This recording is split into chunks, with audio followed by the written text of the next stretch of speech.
There are two economic issues that I want to talk about with you today, which people are often confusing with each other. And Donald Trump actually seems very, very confused about the two. On the one hand, you have the federal budget deficit. On the other hand, you have the national trade deficit. These are two different things. And historically, Donald Trump has confused the two. I don't want you confusing them, because if you do, it's going to be very difficult to have a productive conversation about either of them if we're not properly distinguishing them. So as a sort of refresher, the budget deficit is how much the federal government spends versus how much it takes in. If the government spends more than it takes in, that's a deficit. If the government spends less than it takes in, that's called a surplus. On policy, Donald Trump promised that he was going to slash the budget deficit because of all the growth and winning and all of that stuff. Federal budget deficit. On the other hand, you've got the national trade deficit. The national trade deficit is how much we export versus how much we import. If you export more, you have what's called a trade surplus. If you import more, you have what's called a trade deficit. The United States has had a trade deficit for a long time. I mean, since the mid 70s as measured today, the numbers are very, very clear, and that trade deficit has grown pretty significantly over time, other than some reductions towards the beginning of Barack Obama's presidency. Donald Trump promised to get us a trade surplus, including with China. And in fact, part of Donald Trump's reasoning for doing the tariff program with China was that he believed it would help to reduce the trade deficit with them and maybe even get us closer to a surplus. So let's talk about both of these issues. Federal budget deficit, national trade deficit, based on new numbers that we now have, which are an absolute and total disaster based on what Donald Trump promised and based on what the American right wing claims to want. First, let's talk about the budget deficit.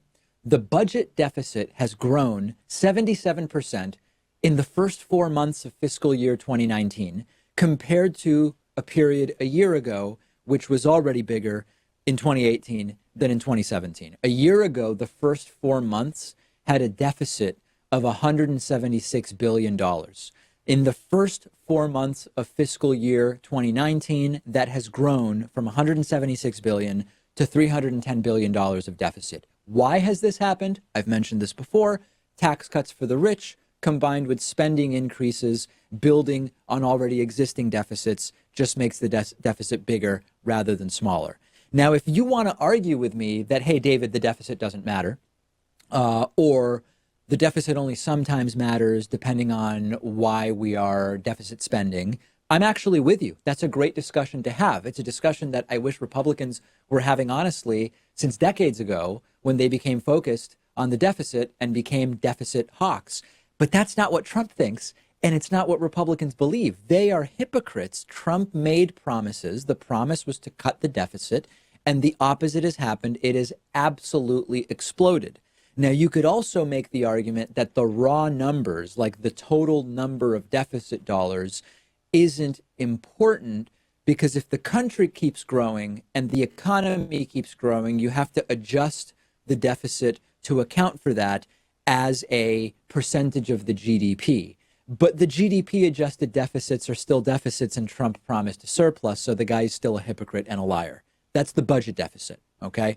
Let's now go to the trade deficit. We have 2018 trade deficit numbers, and they're the highest ever.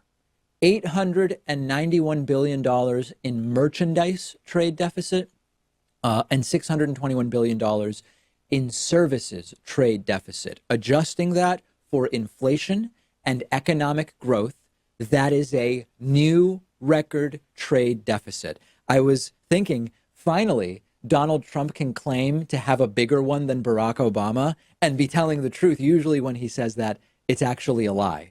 The trade deficit. We knew that when he was tariffing China, it wasn't going to reduce the trade deficit. It was actually going to increase it, and it did.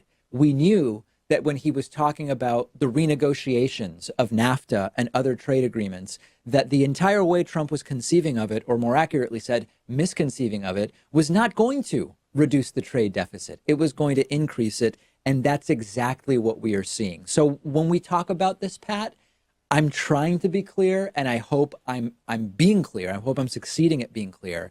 that there are really important conversations to have about whether budget deficits are good or bad or whether it depends. There are conversations to be had about, is it even realistic for the American economy as structured to have a trade surplus right now? Or do we just need to accept that we're going to have a trade deficit and that that's okay?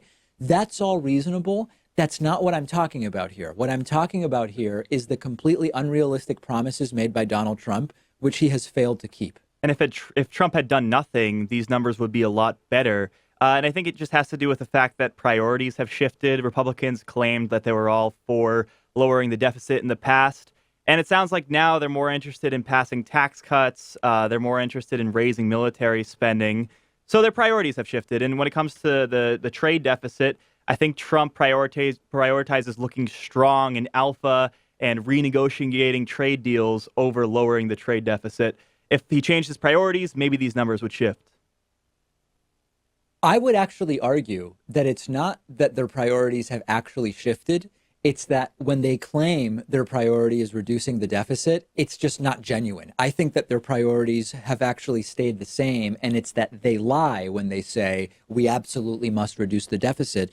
As far as the public perception of this, you've got the deficit trolls who claim to actually want to prioritize reducing the deficit when it's a Democrat in the White House, and then all of a sudden they don't care when it's a Republican. On the trade deficit, I don't think that if you ask the average, not even just Republican, I think if you ask the average voter, are we better off with a trade deficit or a trade surplus, and why? I think 3 to 5% of Americans could actually answer that. And so it's a political issue that Trump has successfully used to convince people he knows what he's talking about. But most people don't even understand why it matters. And when that's the case, when they don't even have a false notion, like with the federal budget deficit, a lot of voters have a notion, albeit a false one, about why it matters and why they think we need to reduce the deficit. With the trade deficit, I genuinely think they have no idea. And that's how you end up with this sort of weaponization of ignorance and talking points from a candidate that even himself doesn't understand what's going on. And unfortunately, it works. It works on the American public. And trade was one of these issues that Trump actually, in the pre-election period, appealed to his base with and to the Republican base with. The numbers, though, absolute record huge deficits, trade deficit and federal budget deficit. Will there be any consequences for Trump on that basis? As usual, probably not. Make sure to follow me on Instagram at david.pakman. A lot of funny stuff posted there. I invite you to follow me and I'll keep posting funny stuff. Today's program brought to you in part by Blinkist.com/Pakman. Blinkist is a great service that I use all the time. What they do is they take thousands of the most popular nonfiction books, including the newest bestsellers. They condense them into 15-minute audiobooks that you can listen to, and you still get the most crucial information and insights from each book. And I've listened to a ton of books on Blinkist. I recently checked out Soccernomics by Simon Cooper. We do have, after all, the World Cup going on recently.